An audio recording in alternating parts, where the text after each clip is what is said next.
Bună seara! Mă numesc Adelina Șiclovan, sunt studentă în anul 6 la Facultatea de Medicină din Sibiu. Sunt voluntar de aproximativ tot 6 ani. Am parcurs un traseu firesc, începând ca și simplu voluntar, coordonator de proiect, coordonator de departament, într-o organizație cu profil medical. Am realizat și activități de voluntariat la nivel național și internațional în Federația Asociațiilor Studenților de Medicină, iar mai apoi în International Federation of Medical Students Association, ca în ultimul an, mai greu pentru noi cei de la medicină să activez ca și coordonator în Asociația Europeană a Studenților. Vreau să vă vorbesc despre voluntariat. Bibliografia mea sunt cei 6 ani de experiență și vreau să vă împărtășesc anumite sfaturi și lucruri care poate mi-ar fi fost de ajutor dacă le-aș fi aflat din timp. Ce este voluntariatul? Eu am enumerat câteva lucruri. Responsabilitate, muncă, pasiune, satisfacție, dezvoltare, distracție. Voluntariatul poate însemna 1000 de lucruri sau un singur lucru. Asta depinde de noi. Ce ne atrage în a face voluntariat. Ce activități dorim să depunem, poate pentru unii înseamnă doar, nu știu, hai să întrebăm. Un exemplu. Pentru Ana. Activism. Activism. Voluntariatul înseamnă activism. Sau poate însemna, ce înseamnă pentru mine, înseamnă muncă, pasiune și rezultat. În mare, cam știm ce este voluntariatul. Oare știm că din anul acesta, din iunie, a apărut noua lege și a fost publicată în monitoraj oficial, noua lege a voluntariatului. Ce presupune aceasta? Presupune recunoașterea din partea statului român a activităților pe care le desfășurăm în cadrul unui ONG. Spre exemplu, dacă activați într-un ONG, trebuie să vă asigurați că este perfect, că își dezvoltă și realizează activități în deplină legalitate și puteți închiria un contract sau ei să vă elibereze un contract prin care vi se atestă activitatea de voluntar. Această recunoaștere nu era în vechea lege a voluntarilor, a voluntariatului din 2011 și zic că este un plus, mai ales pentru cei care se dezvoltă în voluntariat pe un domeniu care dorește să fie și viitorul loc de muncă. Sunt câteva articole pe care le-am scos din legea 78 pe 2014, legea voluntariatului. Eu zic că este un lucru important în România, că voluntariatul este recunoscut. Este un plus pentru CV-ul vostru. Nu știu câți dintre voi sunteți voluntari.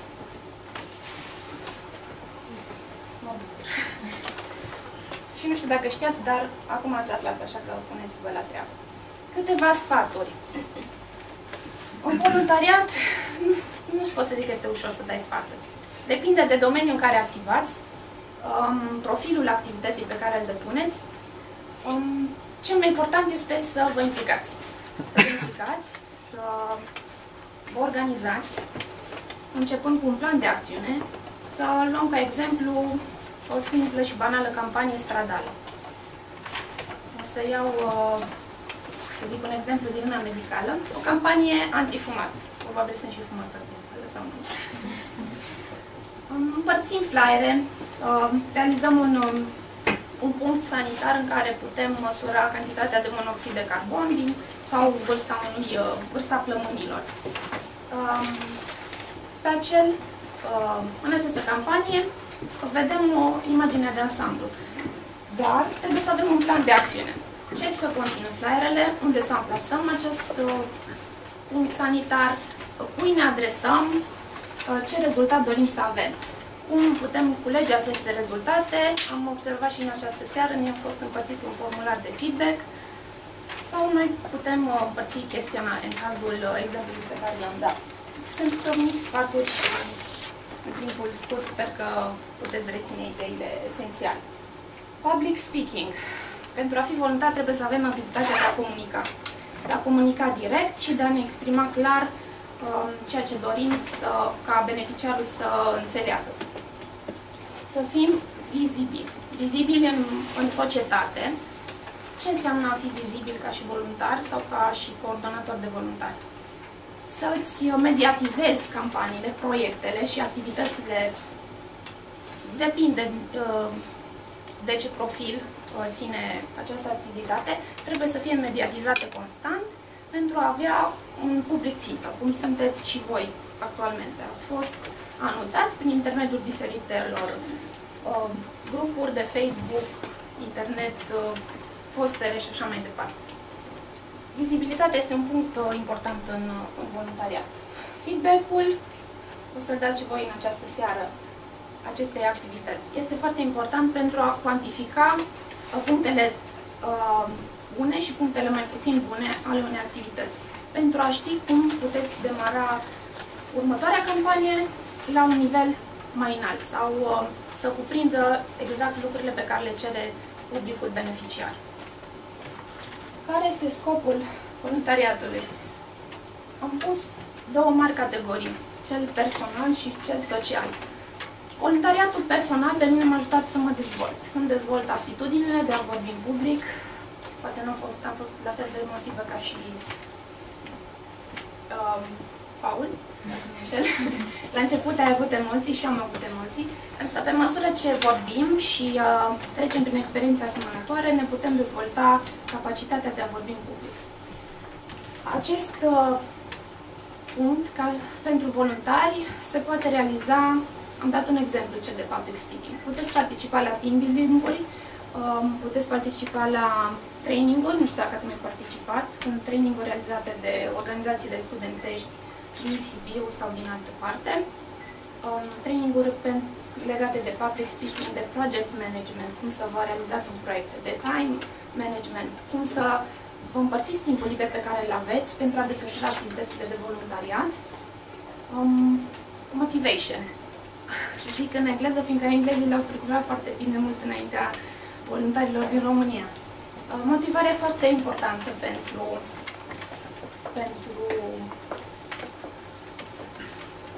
voluntar, poate la fel de mult ca și scopul acțiunii. Fiindcă atunci când ești motivat, poți avea un rezultat mult mai bun. Da, work hard, have fun, make a difference. Să muncim mult, să ne distrăm și să facem o diferență. Facem diferența în momentul în care acțiunea noastră are un rezultat pentru beneficiar. Voluntariatul, cred că în primul rând ar trebui să implice mult mai multă plăcere. Să ne implicăm în activitățile care ne fac plăcere, să punem suflet în acestea și numai așa putem face realmente o schimbare în jurul nostru.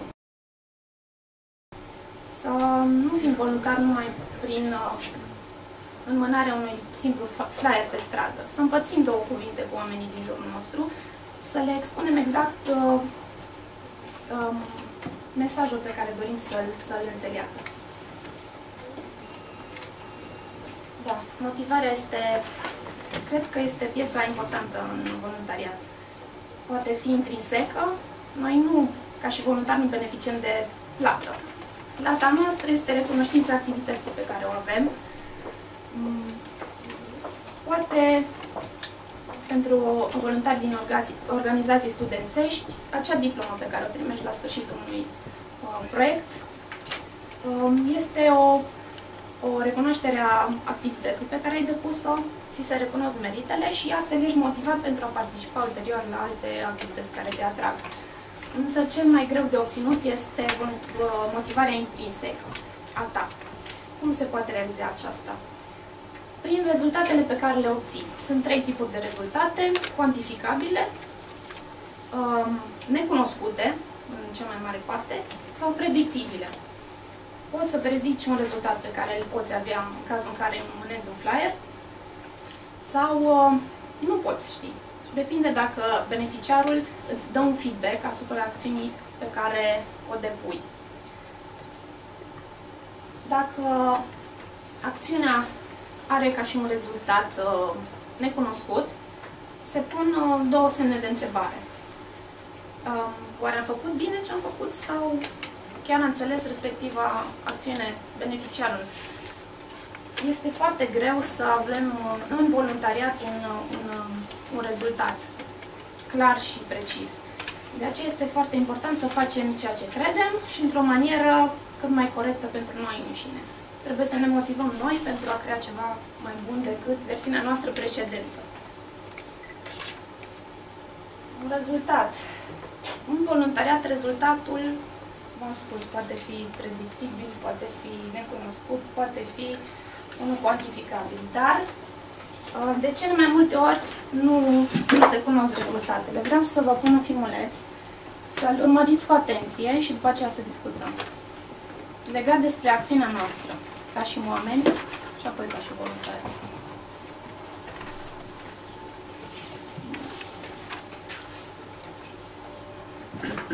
Maxim? Nu să se audă și e important să se audă.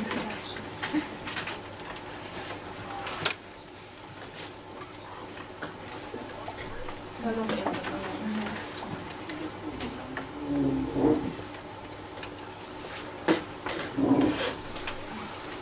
Wait a minute.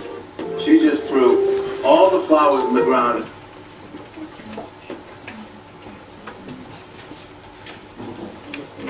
Ok, să luăm de la început.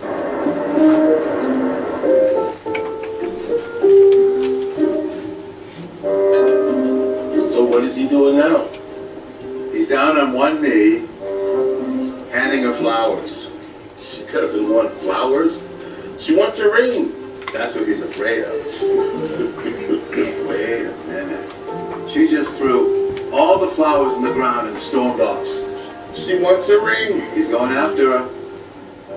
Forget it, kid. She's gone.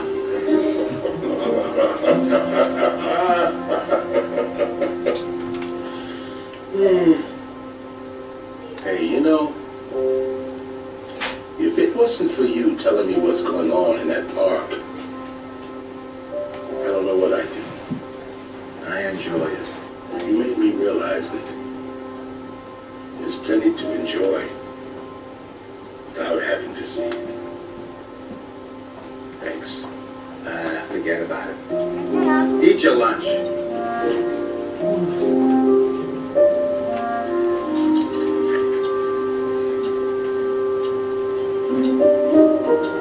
Guess who's sitting on the bench, holding the flowers? You're kidding. I kid you not. Well, what's he doing? He's standing up. She's back. She's what? She's taking the flowers. And what?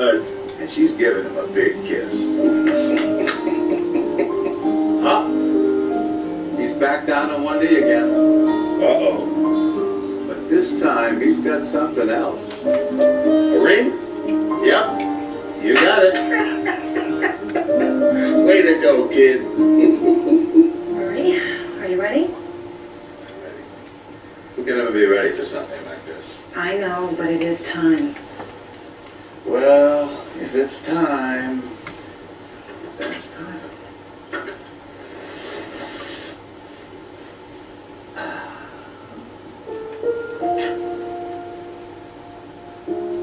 Good luck, my friend.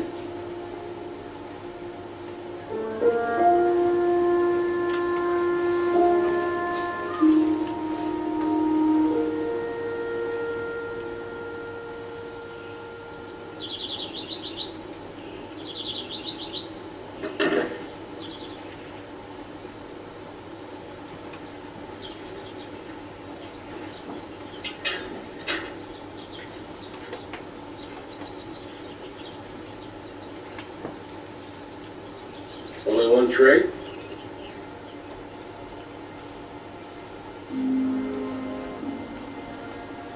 He didn't make it.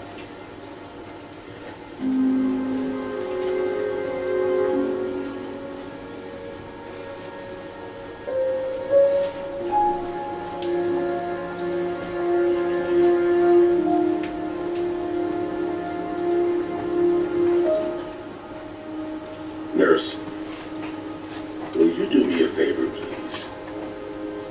Would you take a look down at that park and tell me what you see?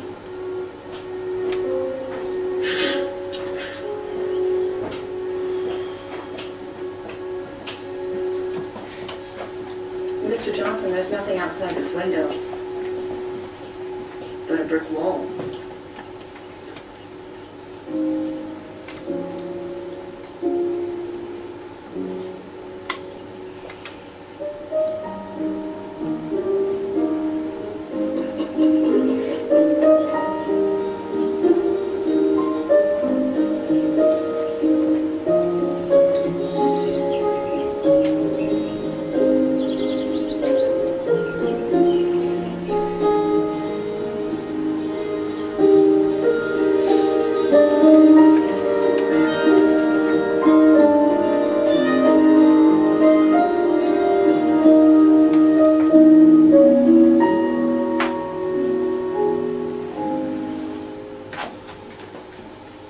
Sper că nu v-am întristat în acest filmuleț.